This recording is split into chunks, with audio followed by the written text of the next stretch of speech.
नमस्ते, स्वागत है आपका हमारे चैनल ब्राइट फ्यूचर पर। आज है 4 दिसंबर।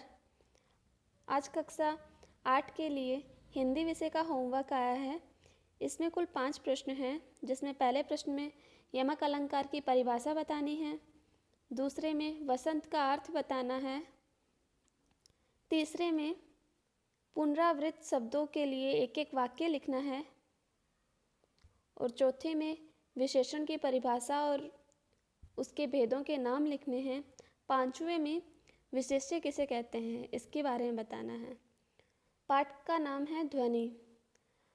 प्रश्न संख्या 1, यमक अलंकार की परिभाषा लिखो। तो यमक अलंकार किसे कहते हैं?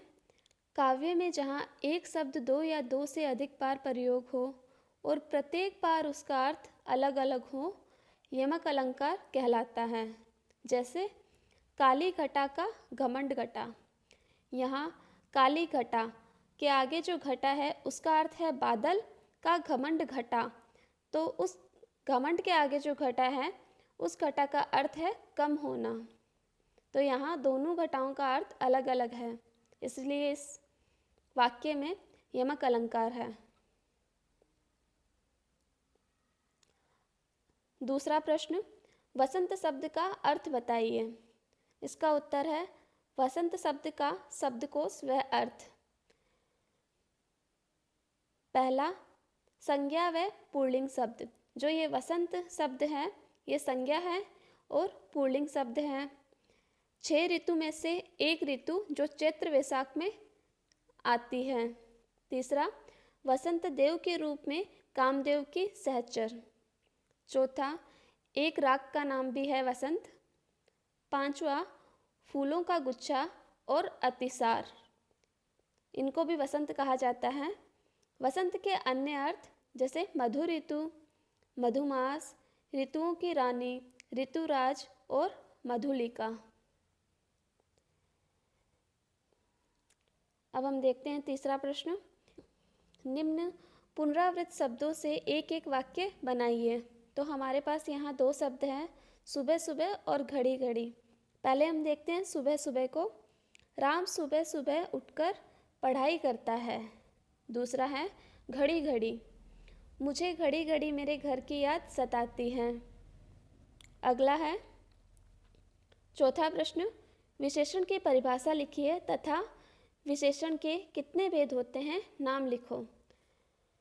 तो उत्तर है विशेषण वह शब्द होते हैं जो संज्ञा या सर्वनाम की विशेषता बताते हैं, विशेषण कहलाते हैं। जैसे सुंदर, कायर, टेढ़ा, मेढ़ा, एक, दो, वीर पुरुष इत्यादि।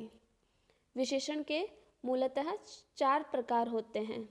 पहला है गुणवाचक विशेषण, दूसरा है संख्यावाचक विशेषण, तीसरा है परिमाणवाचक विशेषण और चौथा है सार्वनामिक या संकेतवाचक विशेषण।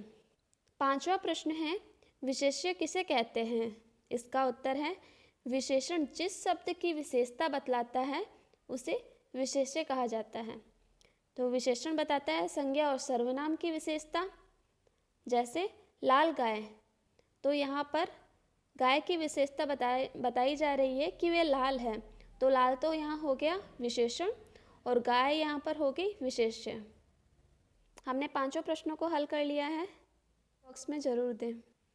अब मैं इन 5 प्रश्नों में से आपसे एक प्रश्न पूछती हूँ। प्रश्न है विशेष्य किसे कहते हैं। आप इस प्रश्न का उत्तर कमेंट बॉक्स में ज़रूर दें। अब मिलते हैं अगले वीडियो में। जो भी इस चैनल पे नए हैं, चैनल को लाइक, सब्सक्राइब, शेयर करना ना भूलें, ताकि आगे आने वाले होमवर्क आपको इसी तरह मिलते रहें। धन्यवाद।